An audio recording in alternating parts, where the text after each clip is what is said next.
High বন্ধুরা, দেবার্চনা কিচেনে প্রতিদিনের মতো তোমাদের সবাইকে ওয়েলকাম। তোমরা ভালো আছো? আমি ভালো আছি। আজকে তোমাদের জন্য নিয়ে এসেছি চিকেন ড্রামস অফ হেভেন। বানাতে কি লাগে দেখো। চিকেন সুন্দর করে পরিষ্কার করে ধুয়ে নিয়েছি। এবার চিকেনের মধ্যে দিয়ে দিচ্ছি রসুন বাটা, আদা বাটা, আর দিচ্ছি পর্যাপ্ত পরিমাণে যতটুকু লাগবে ততটুকু লবণ, আর এর সঙ্গে দিয়ে দিচ্ছি একটু গোলমরিচের গুঁড়ো, আর দেব সামান্য একটু সয়া সস। এটা পরিমাণ মতো দেবে, যেটুকু চিকেন থাকবে সেই পরিমাণ বুঝে তোমরা দেবে, পরিমাণটা নিজের কাছে। আর দিয়ে দিচ্ছি ভিনিগার। এবার দিয়ে দিচ্ছি টমেটো সস, সামান্য একটু হলুদ গুঁড়ো। এখন ভালো করে এটাকে ম্যারিনেট করে নিচ্ছি।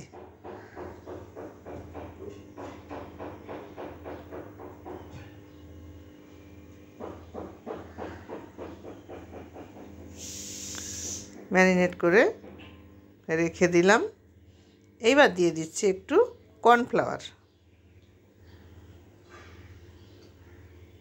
এটাও পরিমাপ করে বুঝে দেবে তোমরা।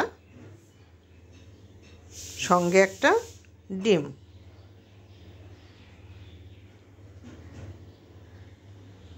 দিয়ে ভালো করে এটাকেও ম্যারিনেট করে নিতে হবে, যাতে ভালোভাবে মিশে যায়।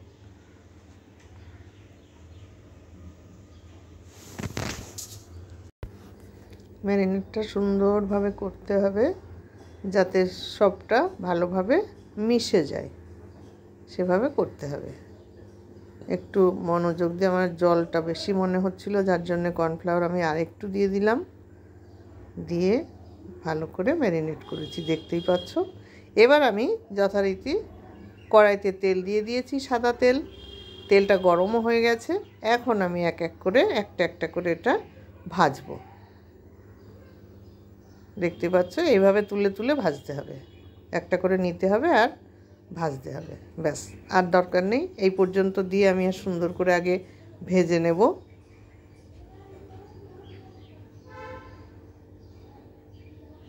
পিঠটা এখন আমি মিডিয়াম টু হাইতে রেখেছি গ্যাসের ফ্লেমটা, নইলে ভিতরে কাঁচা থাকবে আর ওপরে পুড়ে যাবে। এই জন্য গ্যাসের ফ্লেমটা মিডিয়ামে রাখতে হবে। মিডিয়ামে রেখেই আমি ভাজাটা করছি।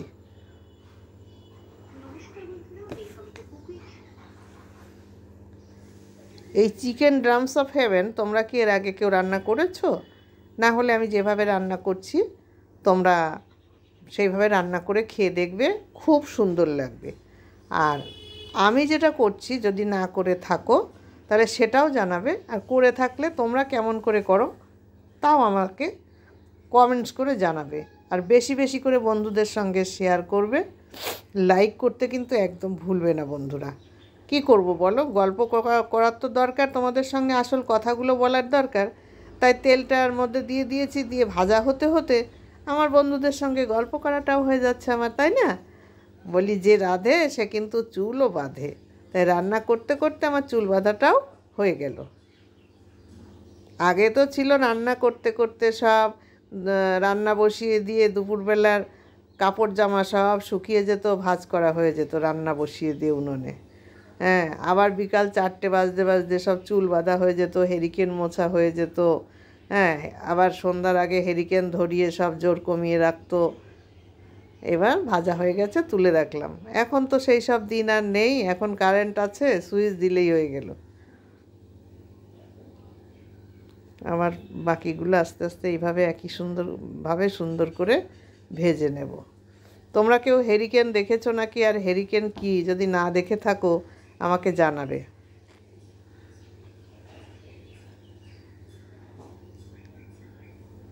এখনকার প্রজন্মরা হেরিকেন তো বুঝবেই না, সেটা কী জিনিস। হেরিকেন, হ্যাচাক, এসব বুঝবে না।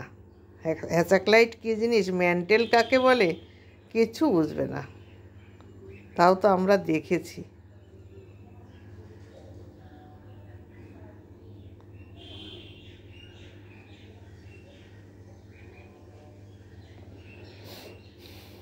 দেখো, রঙটাও কিন্তু বেশ সুন্দর লাগছে আর খুব মুচমুচে হচ্ছে। মানে ক্রিস্পি হচ্ছে, বেশ সুন্দর খেতে, ততটাই টেস্টি হবে।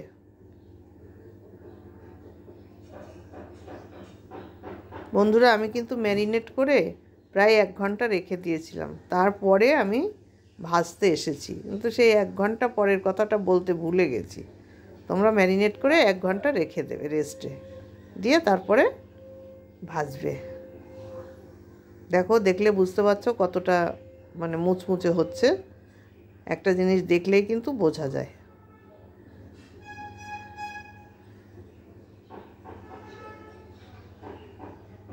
এবার হয়ে গেছে, আবার উঠানোর ব্যবস্থা করব। হয়েই গেছে, বেশ লাল লাল হয়ে গেছে। এদিকে পুড়েও যাবে না, কিন্তু হবে লাল লাল।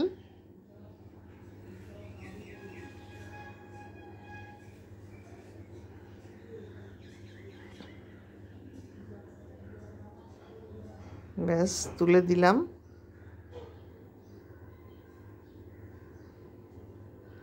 এখন আমি সাজিয়ে দেখাবো। এতে সামান্য একটু অল্প একটু তেল রেখেছি। কি করি,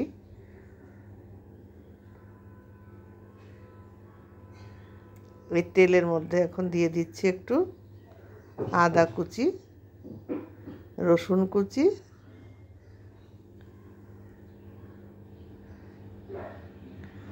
পেঁয়াজ কুচি আর ক্যাপসিকাম। এটা হলো বেশি তেল না, ভাজার পরে যে তেলটা থাকবে ঢেলে রাখবে, রেখে অল্প তেলের মধ্যে দিয়ে এটা করতে হবে। করে আমি এটা সামান্য নেড়ে নেব, খুব বেশি না, মানে সিদ্ধ মজে যাবে, ক্যাপসিকামটাম সব একটু মজে যাবে সিদ্ধ সিদ্ধ মতো। তখন আমি দিয়ে দেবো সামান্য একটু চিনি, আর দিয়ে দিলাম একটু গোলমরিচের গুঁড়ো। এবার দিয়ে দিচ্ছি টমেটো সস, এইটাতেই টেস্টটা আনবে। আর দিয়ে দিলাম একটু লঙ্কার সস, আর দিচ্ছি একটু সয়া সস দিলাম। এবার মাংসগুলোকে আমি সঙ্গে সঙ্গে ঢেলেও দিয়েছি, আর সামান্য একটু বাটিটা ধুয়ে একটু জল দিয়ে দিয়েছি, সামান্য দিয়ে। এবার বন্ধুরা, যে জলটুকু দিলাম না, ওর মধ্যে অল্প একটু কর্নফ্লাওয়ার দিয়ে দিয়েছিলাম। ব্যাস রেডি। ভালো লাগলে লাইক করো।